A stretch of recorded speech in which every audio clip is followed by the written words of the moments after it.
King James जो थे 3 सितंबर 1615 को अपना एक official ambassador sir Thomas Roe को शिप से सूरत भेजते हैं। वो जहांगीर से जाके मिला और उसने जहांगीर को इंग्लैंड से ट्रेड करने के फायदे समझाए। उसने समझाया कि जब ईस्ट इंडिया कंपनी यहाँ पे आके ट्रेड करेगी तो सालाना आपको पैसा देगी ट्रेड करने का, इससे आपका भी फायदा होगा। जहांगीर को थॉमस की बात समझ में आती है और 3 साल लगातार ट्राई करने के बाद जहांगीर एक शाही फरमान जारी करते हैं जिसमें लिमिटेड एरिया में ईस्ट इंडिया कंपनी को ट्रेड करने के लिए अलाउ किया जाता है और इसके बदले में ईस्ट इंडिया कंपनी साल का पैसा देगी। तो सबसे पहले सूरत में फैक्ट्री खोलने को अलाउ करते हैं विद लिमिटेड ट्रेडिंग राइट्स। अब इसके बाद सर थॉमस इंग्लैंड वापस आने के बाद ईस्ट इंडिया कंपनी के जो डायरेक्टर थे इनको समझाते हैं कि मुगल्स काफी स्ट्रांग है, इनसे लड़ाई करना कोई ऑप्शन नहीं है, इसलिए तुम अंदर लैंड में घुसने की बजाय जितने भी सी पोर्ट्स हैं उनके थ्रू अपना ट्रेड करो और इंडिया से सस्ते में सामान खरीद के यूरोप में महंगे में बेचो। तो ईस्ट इंडिया का काम जो था वो इंडिया के अंदर स्टार्ट तो हो गया था, लेकिन इनके एम्बिशंस बहुत बड़े बड़े थे। तो इन्होंने गोलकोंडा के सुल्तान से बात करके आंध्र प्रदेश के मछलीपट्टनम में परमिशन लेके दूसरी फैक्ट्री खोल ली। इसके बाद ईयर 1620 में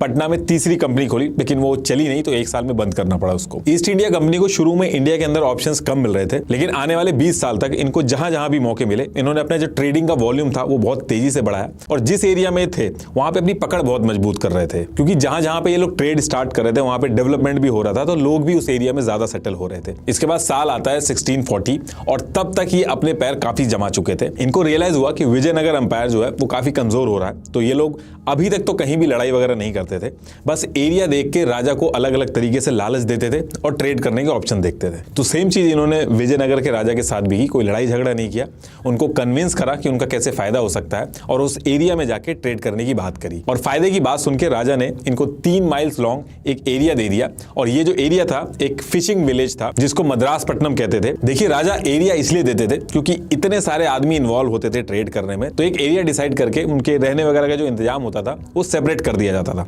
ताकि आम जनता को इशू ना हो। तो जब इनको यहाँ पे एक एरिया मिला तो इन्होंने किले वगैरह भी बना लिए थे और उसके पीछे रीजन ये दिया था कि इतना सामान वगैरह यहाँ पे रहता है तो उसकी सिक्योरिटी के लिए किला बनाना बहुत जरूरी है। और इस एरिया में जो फोर्ट बनाया था उसको ब्रिटिशर्स ने नाम दिया था फोर्ट सेंट जॉर्ज और फिर इसी एरिया में कुछ पार्ट और जुड़ा और आगे चल के इसका नाम मद्रास पड़ा। तो कई सालों तक यहाँ ट्रेड किया इन्होंने। उसके बाद ईयर आता है 1662 और उस टाइम के इंग्लैंड के राजा थे चार्ल्स सेकंड। उन्होंने पोर्चुगीज क्वीन कैथरीन से शादी की, तो दहेज में एक आइलैंड मिलता है इनको इंडिया के अंदर जिसपे पोर्चुगीज का कब्जा था। इस आइलैंड को बुम्बई बोला जाता था, जिसे आज की डेट में हम लोग मुंबई बोलते हैं। और जब ये एरिया ब्रिटेन को दहेज में मिलता है तो ईस्ट इंडिया कंपनी के लिए बड़ा आसान था यहाँ पे ट्रेड करना, तो इस तरीके से बॉम्बे भी ईस्ट इंडिया कंपनी के पास आ जाता है। अब ब्रिटिशर्स जो थे वो ट्रेड करके कमा तो रहे थे, लेकिन सब सी पोर्ट पे ही ट्रेड कर रहे थे क्योंकि मुगल्स इनको घुसने नहीं दे रहे थे सही से। उस पर्टिकुलर टाइम पे बंगाल का जो एरिया था इंडिया के अंदर उसमें आज के टाइम का उड़ीसा, बंगाल, बांग्लादेश और बिहार आता था। ये एरिया उस टाइम पे इंडिया में ही नहीं बल्कि दुनिया भर में सबसे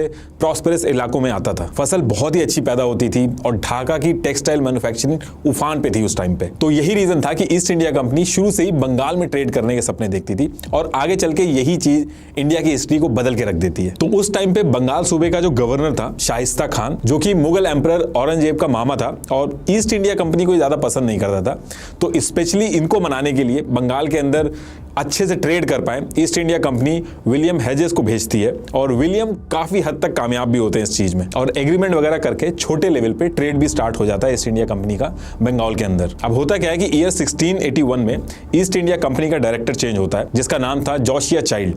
तो ये जोशिया चाइल्ड थोड़ा एरोगेंट था, तो इससे पहले विलियम ने जो एग्रीमेंट वगैरह करे थे, ट्रेड शुरू करवाया था बंगाल के अंदर, उसको ये सही से फॉलो नहीं करता था और इस चीज को लेके बंगाल का जो गवर्नर था वो काफी खुश नहीं था, तो उसने टैक्स को 2% से बढ़ा के 3.5% कर दिया था। जोशिया चाइल्ड थोड़ा अकड़ू किस्म का था, उसने इसको मानने से मना कर दिया और धमकी भी दी कि अगर इस तरीके से आप टैक्स वगैरह बढ़ाओगे तो हम टैक्स भी नहीं देंगे और चित्तागोंग को भी कैप्चर कर लेंगे।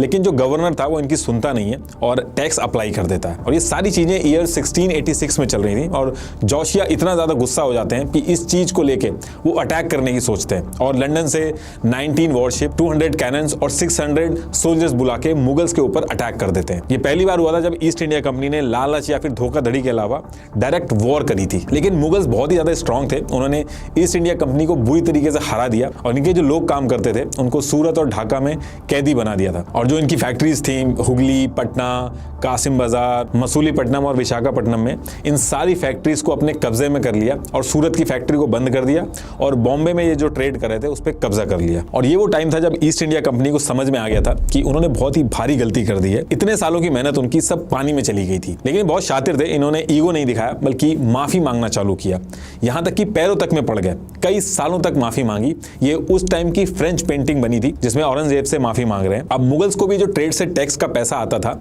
उसकी आदत लग चुकी थी। और फिर इसके कुछ साल बाद ईयर 1690 में इनको माफ कर दिया जाता है, लेकिन 1.5 लाख रुपीस का जुर्माना लगा दिया जाता है। और इस पर्टिकुलर टाइम के बाद ईस्ट इंडिया कंपनी चुपचाप कई सालों तक ट्रेड करती रहती है और सही टाइम का वेट करती है।